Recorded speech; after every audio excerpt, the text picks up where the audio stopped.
Papa, why do we have a hybrid? For your future. Why? It's better for the air, and we spend less because it runs on gas and electrical power. Nowadays, it seems like almost every company is hopping aboard the sustainability train in an effort to show they're going green. But to what extent are companies taking meaningful actions to offset their impacts? Is it just for tell and no show? The Competition Bureau of Canada defines green marketing as representations used to describe or imply environmental claims for consumer products. This is a smart tactic of companies to use because if you see a company announcing they're going green, you may be more inclined to support them with a future purchase. Using sustainability buzzwords like all natural, environmentally friendly, and non-GMO trigger frames inside consumers' minds that create a mental link between that company or product and the environment. Almost everyone wants to help save the environment, so if it's as easy as buying one product over the other, that's appealing to a consumer. One step farther than green marketing is greenwashing, which is when a company is deliberately promoting a product or practice as environmentally conscious while completely disregarding any negative environmental impacts that come with it. Today, we're taking a peek into a few companies' efforts in trying to be more sustainable. What steps are being taken, and are they effective or not? We'll also explore how Canada regulates greenwashing. How far can these terms be stretched? And what does it really mean to be sustainable?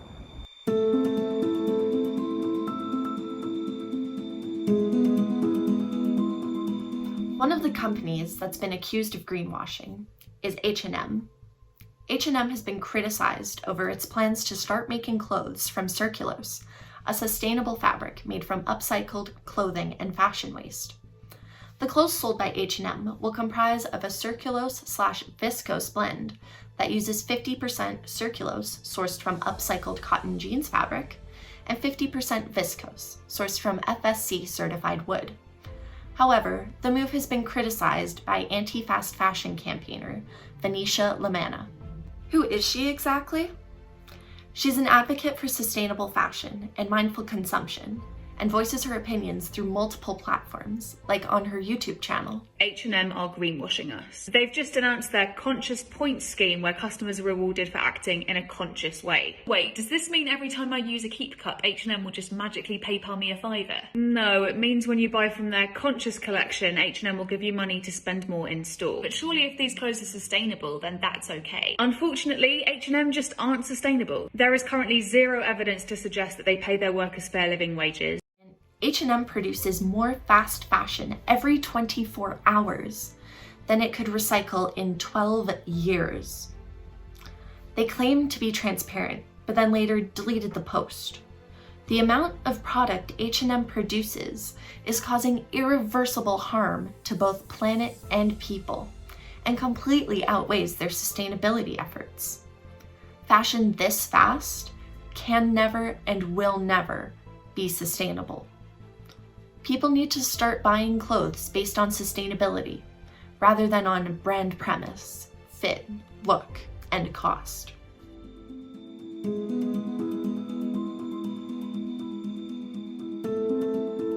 On November 2nd, 2020, the energy and petrochemical giant Shell tweeted out a poll asking, "What are you willing to change to help reduce emissions?" It's pretty bold for a company that's been named one of the top polluters of carbon dioxide to be asking consumers to be the change. And they faced a lot of backlash. The actual poll only received 199 votes, but thousands of people chimed in to turn the question back on Shell and ask what they are doing to reduce emissions.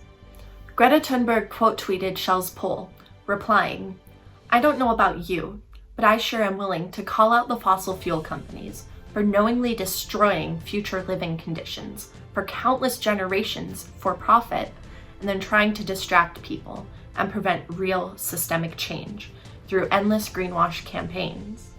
In 1991, Shell created a 28-minute film titled Climate of Concern, which warned of the effects fossil fuel use would have in changing our climate. The film explains the greenhouse effect and how the exponential use of fossil fuels within the last 100 years has led to increased concentrations of CO2 and other greenhouse gases in the atmosphere. They had even predicted a 1.5 to 4 degree increase in Earth's average temperature by 2050 and increased abnormal weather. The film then goes on to highlight the consequences of rising sea levels on poor and developing nations who do not have controlled sea barriers like the Netherlands, where Shell is based.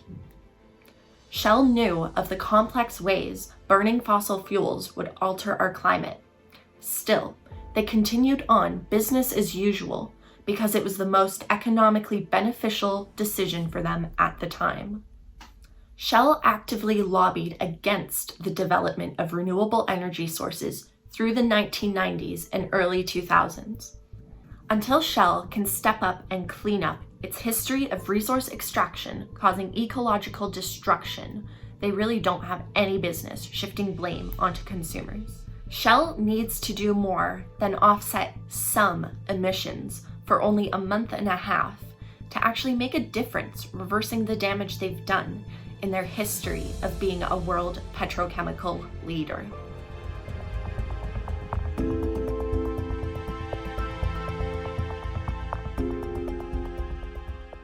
Have you ever been to a greenhouse, nursery, or garden center? Do you own a houseplant? If so, you've likely come across something called peat moss. Peat, or peat moss, is a combination of different species of moss within the sphagnum genus. They grow in precious wetland areas, known as peatlands or peat bogs. Peatlands are among the most valuable ecosystems on Earth because of their biodiversity and carbon sequestration capabilities. It is ubiquitous in the production and sale of houseplants, bedding plants, and cannabis. One of the largest producers of horticultural peat moss in North America is a company called Premier Tech Horticulture. Their peat-based ProMix brand of products can be found for sale in any garden center or greenhouse. Their parent company, Premier Tech, sells industrial equipment used to drain and mine peatlands. Peat moss for Premier Tech means big business. They state facts about the importance of peatland ecosystems and include a video on peatland restoration. They then say that for many years, sustainable peatland management and the protection of ecosystems, such as its sphagnum peat moss harvesting sites, have been firm commitments at Premier Tech Horticulture. But how so? The website goes on to say that their company actively participates in the restoration of peat bogs by citing a financial contribution made to a Laval University study. This vague contribution is mentioned repeatedly on their website, yet no information about it is provided. As genuine as the concerns of Premier Tech Horticulture may sound, they essentially overlook damage caused to peatlands. Ongoing research on peatland reclamation indicates that once disturbed severely, peatlands will be difficult, if not impossible, to restore to their former state. By making the claims they do, Premier Tech Horticulture obscures the problematic nature of peatland mining. By recasting the conversation away from problems, this multi-million-dollar company is trying to distract social attention away from the environmental damage caused by its industrial activity.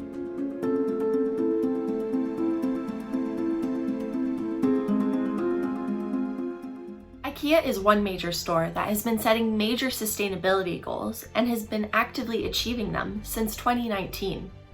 They want to inspire as many people as they can to live a more sustainable life while making it easier and more affordable. IKEA's aim is to use more recycled and renewable materials, eliminate waste in their operations, and change the way they design their products to prolong their lifespan. They've switched their entire lighting to an energy-efficient LED, which uses 85% less energy. They've also made some changes to the resources that they use to make their products. Their two biggest raw materials are cotton and wood, but since 2015, all the cotton they use for IKEA products comes from more sustainable sources. This means that their cotton is either recycled or grown with less water, chemical fertilizer, and pesticides. IKEA also offers recycling services for mattresses, batteries, and light bulbs. IKEA has offered the free Take Back program for batteries and compact fluorescent light bulbs since 2001, helping ensure that mercury and other heavy metals are recycled properly. Some products IKEA will even buy back from you in exchange for store credit to ensure they get a good second life. In 2019, they gave 47 million recovered products a second life. They're also aiming to go fully circular by 2030.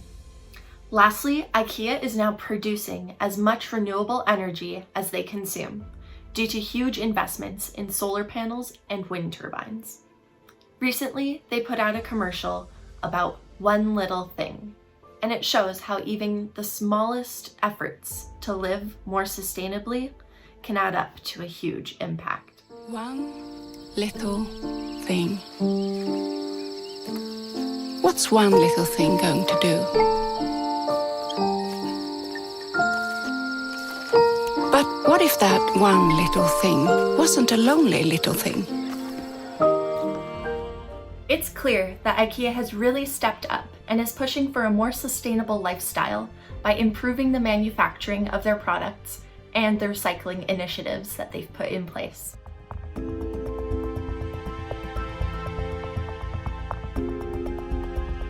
Another example of a company taking sustainability seriously, we looked local. A few Saturdays ago, I went to the Old Strathcona Farmers Market for some weekend grocery shopping and came across the booth for Sunworks Farm. I was greeted by Sheila Hamilton, who owns and runs the farm with her husband Ron. She gave me an overview of how they operate their family-run farm, and I loved everything I heard. Sheila told me about their strong passion for organic, humane, and sustainable farming. This passion was sparked, in part, due to the family's troubles with food allergies. Their goal became to develop fresh and healthy food by raising their animals in as best of an environment as they could provide. All of their animals are certified organic since 1997 and are also BC SPCA Humane certified. They follow the Canadian organic standards, which include the promise of no chemical pesticides or herbicides, no GMOs, the promotion of diversity and soil health, and a higher standard of animal welfare. They firmly believe that organic is better for your health, the environment's health, and the animal's health.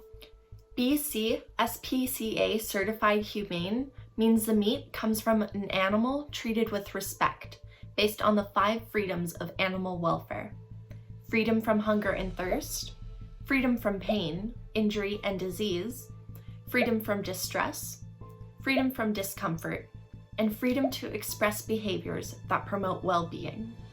For example, their chickens are raised outdoors as long as the weather permits.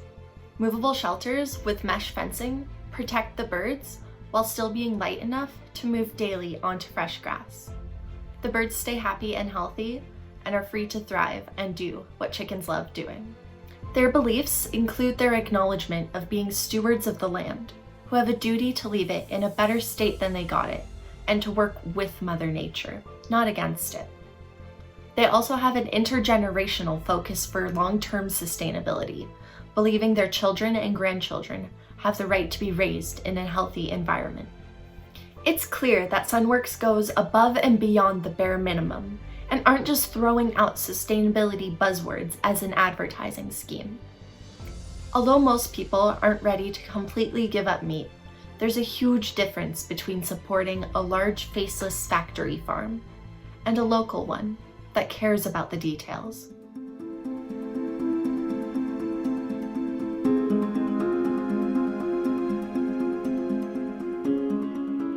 In Canada, there is no specific legislation governing the use of greenwashing or environmental claims in advertising for products or services. Ultimately, the relevant statutes administered by the Competition Bureau are applied in assessing the appropriateness of an environmental claim. Instead of legislation, various iterations of environmental labeling guidelines have been developed since the 1990s. The most current guide is a document published in June 2008 called Environmental Claims, a guide for industry and advertisers. It provides guidance on how to comply with the provisions of the Competition Act, the Consumer Packaging and Labeling Act, and the Textile Labeling Act that prohibit false and misleading representations. Notably, this guide is focused on self-declared environmental claims made by manufacturers, importers, distributors, or any person who promotes a product or service or business interest who is likely to benefit from the product's environmental claims. The tricky thing is that these types of claims are usually based on a single attribute, such as a manufacturer's claim that a product is biodegradable, without taking into account the environmental impact of a product's entire life cycle and without independent verification or certification by a third party. This makes assessment and verification difficult to do, especially for consumers. Given the legal prohibitions on false and misleading representations, companies instead employ other techniques to claim environmental friendliness. Imagery, slogans, green and blue packaging, and ambiguous phrasing are all common examples.